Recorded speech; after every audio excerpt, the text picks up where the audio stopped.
Pernahkah Anda memperhatikan bagaimana sebagian orang menghabiskan seluruh hidupnya berusaha dihormati, hanya untuk akhirnya dilupakan, dicemooh, dan pada akhirnya menjadi tawanan kepahitan mereka sendiri? Ini tragis. Namun itulah nasib mereka yang tidak pernah belajar menguasai diri sendiri sebelum mencoba menguasai orang lain. Bagaimana jika saya memberitahu Anda ada cara untuk memerintah rasa hormat dan kepatuhan tanpa perlu menggerakkan satu jari pun? Marcus Aurelius, kaisar filsuf itu, hidup di tengah peperangan, pengkhianatan dan tekanan yang akan menghancurkan siapapun. Namun ia berhasil memerintah Roma dan dikenang hingga hari ini. Ia tidak perlu berteriak, pun memaksa dengan kekerasan. Ia hidup dengan integritas sedemikian rupa, sehingga kehadirannya saja sudah cukup. Dalam pembahasan ini, Anda akan menemukan bagaimana menerapkan prinsip-prinsip yang sama ini dalam hidup Anda. Dan mereka yang tidak, berisiko hanya menjadi wajah lain di tengah keramaian, diabaikan, dilupakan, ditelan oleh kelemahan mereka sendiri. Langkah pertama untuk mendapatkan rasa hormat tanpa membutuhkan paksaan terletak pada penguasaan diri. Marcus Aurelius sering mengingatkan dirinya sendiri bahwa Anda memiliki kekuatan atas pikiran Anda, bukan kejadian di luar. Sadarilah ini, dan Anda akan menemukan kekuatan. Ungkapan ini mungkin terdengar sederhana, tetapi mengandung kebenaran yang kuat. Berapa kali Anda kehilangan kendali atas situasi yang jauh di lubuk hati, tidak berada di tangan Anda? Mungkin di lalu lintas saat seseorang memotong jalan Anda. Mungkin di rumah saat perselisihan kecil berubah menjadi pertengkaran besar. Dalam situasi-situasi ini, kurangnya kendali internal pada akhirnya mengurangi otoritas Anda di mata orang lain, karena itu menyampaikan gagasan tentang kerapuhan. Bayangkan rapat kerja di mana bos kehilangan kendali, berteriak, dan menggebrak meja untuk mencoba menegaskan dominasi. Apa yang terjadi? Ia mungkin ditaati saat itu, tetapi ia tidak akan dihormati. Sekarang pikirkan seseorang yang tetap tenang, bahkan di bawah tekanan, yang tahu kapan harus berbicara dan tidak goyah oleh provokasi. Inilah orang yang menginspirasi kepatuhan dan rasa hormat sejati. Kendali emosi menciptakan kehadiran yang sunyi, namun sangat kuat. Contohnya dapat dilihat pada tokoh masyarakat yang berhasil mempertahankan ketenangan ini bahkan dalam situasi kritis.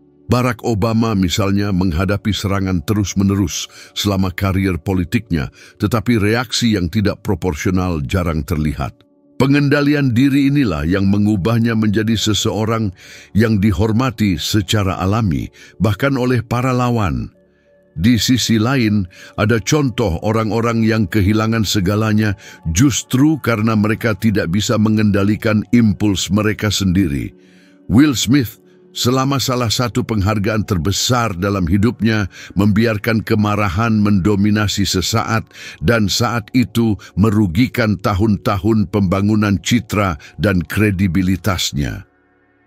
Dalam kehidupan sehari-hari, pengendalian diri diuji setiap hari. Anda bangun lelah, menghadapi lalu lintas, menangani tuntutan di tempat kerja, tekanan keuangan, tanggung jawab keluarga. Stres ada di mana-mana, dan justru di sanalah muncul kesempatan untuk menunjukkan siapa yang benar-benar menguasai hidup Anda. Seorang stoik bukanlah orang yang tidak merasakan kemarahan atau kesedihan, melainkan orang yang memahami bahwa emosi-emosi ini tidak dapat memerintah tindakan mereka. Sebuah studi baru-baru ini menunjukkan bahwa orang dengan kecerdasan emosional yang lebih tinggi lebih mungkin untuk dipromosikan, mempertahankan hubungan yang langgeng, dan bahkan mengatasi masalah kesehatan dengan lebih baik. Ini karena pengendalian diri tidak hanya memengaruhi bagaimana orang lain melihat Anda, tetapi juga mengurangi dampak stres pada tubuh dan pikiran. Mereka yang terus-menerus kehilangan kendali hidup dalam keadaan kelelahan permanen, Dan kelelahan ini membuka jalan bagi penyakit dan kegagalan. Sehari-hari, menerapkan ajaran ini bisa dimulai dengan isyarat-isyarat kecil. Saat Anda merasa amarah, hendak mengambil alih, cobalah berhenti, tarik napas dalam-dalam, dan tunggu beberapa detik sebelum merespons. Ruang kecil antara stimulus dan reaksi ini cukup untuk mengubah bagaimana orang lain memandang Anda. Di ruang inilah rasa hormat lahir, karena orang-orang mulai menyadari bahwa Anda tidak didorong oleh impuls, melainkan oleh pilihan-pilihan sadar. Cara praktis lainnya adalah melatih kesabaran dalam situasi-situasi biasa. Jika Anda berada di antrean kasir supermarket dan seseorang memakan waktu lebih lama dari yang seharusnya, alih-alih mengeluh atau mendesah dengan tidak sabar, gunakan momen ini sebagai latihan pengendalian diri. Ingatlah kutipan Marcus Aurelius, "Jika Anda tertekan oleh sesuatu yang eksternal, rasa sakit itu bukan karena hal itu sendiri, melainkan karena penilaian Anda terhadapnya. Dan ini Anda memiliki kekuatan untuk mencabutnya kapan saja. Antrean bukanlah masalahnya, melainkan bagaimana Anda menafsirkan situasi tersebut. Jika Anda mengubah penafsirannya, Anda mengubah pengalamannya. Seiring waktu, penguasaan emosi ini akan memberi Anda kehadiran yang tegas, bahkan dalam keheningan. Orang-orang akan merasakan bahwa Anda dapat dipercaya, bahwa Anda tidak mudah kehilangan ketenangan, dan saat itulah kepatuhan muncul secara alami, tanpa usaha. Karena pemimpin sejati bukanlah orang yang memaksakan, melainkan orang yang menginspirasi. Pengendalian diri adalah fondasi inspirasi tersebut. Kekuatan pengaruh sejati tidak berasal dari kata-kata, melainkan dari contoh. Marcus Aurelius mengatakan bahwa jiwa diwarnai oleh warna pikirannya, menunjukkan bahwa apa yang kita bawa dalam diri kita secara alami tercermin dalam sikap kita, dan justru inilah yang menarik rasa hormat. Masalahnya adalah banyak orang menuntut disiplin, tanggung jawab, dan rasa hormat dari orang lain, tetapi tidak mampu menghidupi nilai-nilai ini dalam kehidupan sehari-hari mereka sendiri. Ketika ada inkonsistensi, otoritas akan larut. Di tempat kerja misalnya, lazim ditemukan pemimpin yang menuntut ketepatan waktu, tetapi selalu datang terlambat. Orang tua yang menuntut kejujuran dari anak-anak mereka, tetapi menceritakan kebohongan kecil di depan mereka. Teman yang mengharapkan kesetiaan, tetapi tidak ada saat dibutuhkan. Jenis perilaku ini sepenuhnya merusak kepercayaan. Manusia memiliki mata yang sangat jeli untuk melihat inkonsistensi, dan ketika itu terjadi, mereka secara otomatis berhenti menghormati mereka yang tidak mempraktikkan apa yang mereka khotbahkan. Di sisi lain, ada sesuatu yang magnetis tentang perilaku mereka yang menghidupi persis apa yang mereka khotbahkan. Orang-orang seperti itu tidak membutuhkan pidato-pidato besar karena tindakan mereka berbicara lebih keras daripada kata-kata apapun. Contoh yang baik adalah Cristiano Ronaldo. Ia membangun karirnya tidak hanya dengan bakat, tetapi dengan disiplin absolut. Ia tidak perlu meminta untuk dihormati. Dedikasinya, latihan yang intens, perhatian pada diet, dan caranya menghadapi tantangan berfungsi sebagai kesaksian diam tentang siapa dirinya. Ini menghasilkan otoritas alami yang menarik pengikut di seluruh dunia. Logika yang sama dapat diterapkan di bidang kehidupan manapun. Bayangkan seorang ibu yang mengajari anak-anaknya pentingnya membaca, tetapi tidak pernah membuka buku sendiri. Pesan itu kehilangan kekuatannya. Sekarang pikirkan seorang ibu yang membaca setiap hari, yang berbagi kesenangan pengetahuan dan imajinasi. Anak-anak tidak perlu diyakinkan, mereka hanya mengikuti contoh. Inilah yang dimaksud Marcus Aurelius dengan menekankan bahwa apa yang kita kembangkan dalam diri kita pada akhirnya akan terlihat oleh dunia. Contoh juga memiliki dampak yang sunyi, namun sangat kuat pada hubungan. Dalam sebuah pasangan, misalnya, Ketika satu pihak bersikeras menuntut rasa hormat tetapi tidak menunjukkan rasa hormat dalam kehidupan sehari-hari, siklus kebencian tercipta. Namun, ketika seseorang memutuskan untuk bertindak dengan rasa hormat yang konsisten, bahkan ketika mereka tidak menerima hal yang sama sebagai balasan, hal itu pada akhirnya memicu refleksi internal pada orang lain. Seolah-olah konsistensi menanam benih transformasi. Studi kepemimpinan menunjukkan bahwa orang cenderung lebih berkomitmen pada pemimpin yang menunjukkan integritas melalui tindakan, bukan hanya kata-kata. Ini karena manusia secara alami tertarik pada model perilaku yang menyampaikan rasa aman. Dan rasa aman ini lahir ketika kita melihat seseorang bertindak persis seperti yang mereka katakan. Menerapkan ini dalam praktik bisa dimulai dengan sesuatu yang sederhana. Jika Anda ingin tim kerja Anda lebih berkomitmen, mulailah dengan menunjukkan komitmen terlebih dahulu. Jika Anda ingin keluarga Anda lebih bersatu, jadilah yang pertama menciptakan momen kebersamaan. Jika Anda ingin lebih dihormati di lingkungan sosial Anda, selalu berbicaralah dengan hormat, bahkan dalam situasi yang paling tegang sekalipun. Secara bertahap, orang lain akan menyadari bahwa sikap Anda konsisten, dan tanpa Anda perlu bersikeras, mereka akan mulai selaras dengan perilaku Anda. Cara yang baik untuk melatih prinsip ini adalah dengan menciptakan tantangan pribadi. Selama 1 minggu penuh, pilihlah satu nilai yang ingin Anda lihat lebih banyak pada orang-orang di sekitar Anda, dan praktikkan nilai itu secara intens dalam semua situasi. Jika itu ketepatan waktu, selalu datang tepat waktu atau lebih awal. Jika itu rasa hormat, perlakukan setiap orang dengan martabat, termasuk mereka yang sering diabaikan, seperti petugas toko, penjaga keamanan, atau staf layanan sederhana. Jika itu disiplin, penuhi persis apa yang Anda niatkan untuk lakukan tanpa alasan. Dampaknya tidak akan langsung terasa, tetapi orang-orang akan mulai memperhatikan konsistensi perilaku Anda.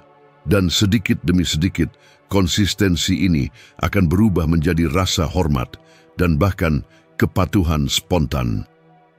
Marcus Aurelius terus-menerus mengingatkan kita bahwa kita seharusnya tidak tersesat dalam diskusi tentang bagaimana seharusnya segala sesuatu, melainkan menjadi contoh hidup dari apa yang kita harapkan. Ketika Anda memahami ini, Anda menyadari bahwa keheningan tindakan yang konsisten lebih kuat daripada 1000 pidato.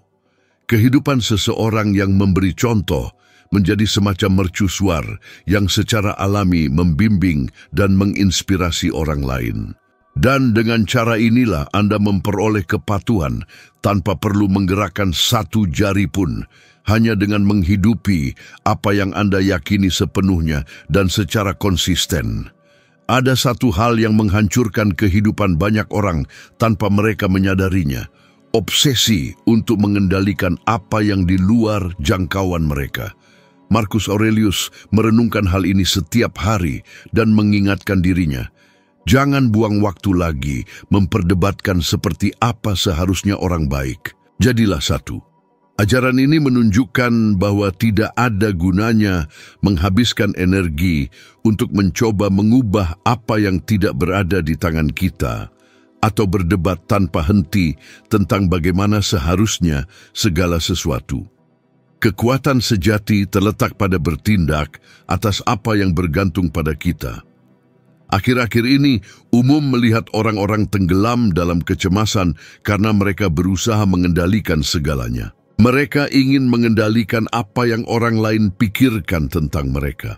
Mereka ingin mengendalikan masa depan. Mereka ingin mengendalikan situasi yang tidak terduga. Pengejaran tanpa henti ini mengarah pada frustrasi karena hidup akan selalu membawa kejadian tak terduga. Berapa kali Anda telah merencanakan sesuatu dengan cermat, namun semuanya berakhir sangat berbeda dari yang Anda harapkan. Sebuah perjalanan yang dibatalkan, kesempatan kerja yang tidak berhasil, hubungan yang berakhir tanpa penjelasan. Jika ketenangan Anda bergantung pada kendali mutlak, Anda terkutuk untuk menghadapi kekecewaan terus-menerus. Contoh jelas dapat dilihat pada beberapa tokoh publik yang mencoba memanipulasi citra mereka sendiri secara ekstrim. Michael Jackson, seorang seniman brilian dan dicintai, akhirnya kehilangan sebagian rasa hormat dan kekaguman karena hidup dalam pengejaran tanpa akhir untuk mengendalikan penampilannya, kehidupan pribadinya, dan bagaimana ia dipersepsikan oleh dunia. Upaya kendali mutlak ini menghabisinya. Sebaliknya, ada tokoh-tokoh yang memahami batas kemampuan mereka dan mengarahkan energi mereka pada apa yang bisa mereka lakukan. Steve Jobs, misalnya, tidak bisa mengendalikan kesehatannya, tetapi ia menerima batasan itu dan memusatkan kekuatannya untuk menciptakan produk dan ide yang akan mengubah dunia. Pilihan ini menjadikannya simbol inovasi dan visi. Dalam rutinitas harian kita, obsesi ini juga termanifestasi dalam beberapa cara. Seorang siswa yang kehilangan waktu tidur karena tidak bisa berhenti memikirkan hasil ujian yang sudah ia ikuti, namun sudah tidak bisa lagi ia ubah. Seorang pekerja yang menghabiskan hari dengan gelisah karena takut dipecat meskipun ia sudah menjalankan tugasnya sebaik mungkin. Seseorang yang menghancurkan dirinya sendiri secara emosional dengan mencoba memprediksi setiap detail masa depan, tetapi lupa untuk hidup di masa kini. Ini menunjukkan bagaimana kekhawatiran berlebihan tentang hal-hal yang tidak dapat dikendalikan mencuri energi yang seharusnya bisa diterapkan pada tindakan-tindakan produktif. Penelitian menunjukkan bahwa sebagian besar kasus kecemasan dan depresi terkait dengan ruminasi, yaitu kebiasaan memikirkan berulang kali hal-hal yang tidak bisa diubah. Otak menciptakan siklus kekhawatiran dan ketakutan yang merusak, dan orang tersebut menjadi lumpuh, tidak mampu bertindak atas apa yang berada dalam jangkauannya. Ini seolah-olah Anda mencoba mendayung melawan arus yang kuat. Semakin banyak tenaga yang Anda kerahkan, semakin lelah dan frustrasi yang Anda rasakan karena Anda berjuang melawan sesuatu yang tidak bergantung pada Anda. Penerapan praktis stoikisme di sini sangat jelas. Penting untuk belajar membedakan antara apa yang bisa dikendalikan dan apa yang tidak bisa. Misalnya, Anda tidak mengendalikan apakah besok akan hujan, tetapi Anda mengendalikan apakah Anda membawa payung. Anda tidak mengendalikan apakah seseorang akan menyukai Anda atau tidak, tetapi Anda mengendalikan bagaimana Anda memperlakukan orang. Anda tidak mengendalikan apakah ekonomi akan berubah, tetapi Anda mengendalikan kemampuan Anda untuk beradaptasi. Pemahaman ini sepenuhnya mengubah cara Anda menghadapi hidup. Latihan yang berguna untuk diterapkan setiap hari adalah menuliskan di selembar kertas semua kekhawatiran yang ada di pikiran Anda. Kemudian bagi menjadi 2 kolom. Di satu sisi, hal-hal yang dapat Anda tindak lanjuti, dan di sisi lain, hal-hal yang di luar jangkauan Anda. Fokuskan perhatian hanya pada kolom pertama. Kebiasaan sederhana ini mengurangi perasaan tidak berdaya dan memberi Anda kejelasan tentang di mana sebenarnya energi Anda layak dicurahkan. Seiring waktu, Anda akan menyadari bahwa sebagian besar kegelisahan Anda berasal dari upaya mengendalikan apa yang tidak pernah ada di tangan Anda. Marcus Aurelius memahami hal ini lebih baik dari siapapun. Sebagai kaisar, ia menghadapi perang, pengkhianatan, dan penyakit yang meluluh lantakkan kekaisaran. Ia tidak bisa mengendalikan semua itu, tetapi ia bisa mengendalikan sikapnya dalam menghadapi kesulitan. Dan sikap inilah yang membuatnya dikenang sebagai salah satu pemimpin besar dalam sejarah. Ia tidak berusaha mengendalikan hidup, melainkan berusaha mengendalikan dirinya sendiri dalam menghadapinya. Ketika Anda mulai menerapkan ajaran ini, kecemasan berkurang, kejelasan meningkat, dan orang-orang mulai merasakan ketenangan langka dalam diri Anda. Dan ketenangan ini menjadi bentuk otoritas yang kuat, karena menyampaikan gagasan bahwa Anda adalah seseorang yang tidak tergoyahkan oleh apa yang tidak dapat diubah, tetapi selalu siap bertindak dimanapun itu benar-benar penting. Ini, lebih dari pidato apapun, menginspirasi kepatuhan dan rasa hormat. Rasa hormat sejati tidak lahir dari tindakan terpisah, tetapi dari konsistensi. Marcus Aurelius memahami hal ini dan hidup sesuai prinsip-prinsipnya, bahkan ketika hidup membawanya pada rasa sakit, tekanan, dan ketidakpastian. Ia percaya bahwa kebesaran sejati tidak terletak pada tindakan terpisah, tetapi pada pengulangan harian atas apa yang benar. Kebahagiaan hidup Anda bergantung pada kualitas pikiran Anda, tulisnya.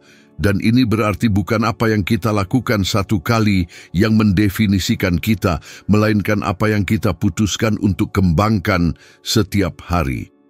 Kurangnya kekonsistenan adalah salah satu alasan terbesar mengapa begitu banyak orang tidak mencapai otoritas dalam hidup mereka. Bayangkan seseorang yang memutuskan untuk disiplin pada hari Senin, tetapi meninggalkan segalanya pada hari Selasa, yang berjanji untuk berubah, tetapi tidak mampu mempertahankan janji tersebut selama lebih dari 1 minggu. Mereka yang mengamati dari luar dengan cepat melihat ketidakkonsistenan ini dan tidak melihat alasan untuk percaya. Tanpa kepercayaan, tidak ada rasa hormat. Itulah sebabnya banyak tokoh publik kehilangan kredibilitas. Britney Spears, misalnya, mencapai puncak kesuksesan, tetapi ketidakstabilan konstan dalam kehidupan pribadi dan profesionalnya akhirnya menutupi citra yang telah ia bangun.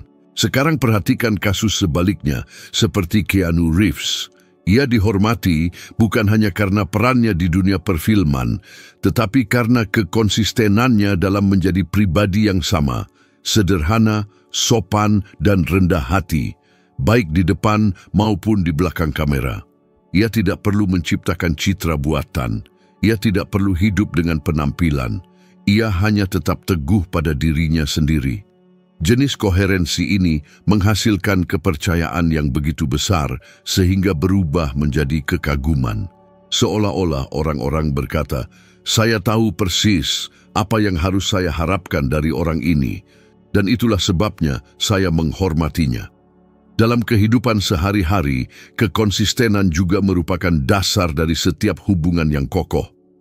Bayangkan seorang ayah yang suatu hari menunjukkan dirinya hadir, penuh kasih sayang dan perhatian, tetapi minggu berikutnya ia menghilang secara emosional, tidak menepati janjinya, dan menempatkan anak-anaknya di tempat kedua. Fluktuasi ini menciptakan rasa tidak aman dan menjauhkan rasa hormat. Di sisi lain, ketika seseorang konsisten dalam kehadiran, perhatian, dan perkataannya, mereka membangun ikatan yang kuat yang mampu bertahan menghadapi kesulitan. Sains juga menunjukkan hal ini. Penelitian tentang perilaku manusia membuktikan bahwa kepercayaan dibangun oleh pengulangan pengalaman positif. Jika seseorang dapat diprediksi dalam sikapnya, otak orang lain mulai mengasosiasikan sosok itu dengan keamanan. Dan justru keamanan inilah yang menghasilkan otoritas alami. Ini adalah prinsip yang sama yang terjadi ketika Anda memilih satu merek daripada yang lain. Anda tidak memilihnya karena ia baik satu kali saja, melainkan karena ia baik beberapa kali berturut-turut. Hal yang sama terjadi dalam hubungan antar manusia. Menerapkan ajaran ini dalam praktik tidak berarti mencoba menjadi sempurna setiap hari, melainkan konsisten dalam hal-hal yang esensial. Jika Anda memutuskan untuk jujur, jujurlah selalu, bahkan ketika tampaknya tidak ada keuntungan. Jika Anda memutuskan untuk disiplin, pertahankan disiplin, bahkan ketika tidak ada yang mengawasi. Jika Anda memutuskan untuk hormat, perlakukan semua orang dengan hormat, termasuk mereka yang tidak memiliki kekuasaan atas hidup Anda. Koherensi yang berulang ini menciptakan kekuatan hening yang dikenali orang bahkan tanpa Anda perlu menarik perhatian. Latihan yang baik untuk melatih kekonsistenan adalah memilih satu nilai fundamental bagi Anda dan mempraktikkannya setiap hari, tanpa kecuali selama 30 hari. Bisa jadi ketepatan waktu, bisa jadi disiplin bangun pagi, bisa jadi kejujuran dalam setiap tindakan kecil. Pada awalnya, itu mungkin hanya tampak seperti kebiasaan, tetapi seiring waktu, ia berubah menjadi bagian dari identitas Anda. Dan ketika itu menjadi bagian dari identitas Anda, orang lain mulai melihat Anda sebagai seseorang yang dapat dipercaya, kokoh, dan layak dihormati. Marcus Aurelius disebut sebagai yang terakhir dari 5 kaisar baik karena bahkan dalam menghadapi perang, pengkhianatan, dan kehilangan pribadi, ia tidak pernah meninggalkan prinsip-prinsipnya.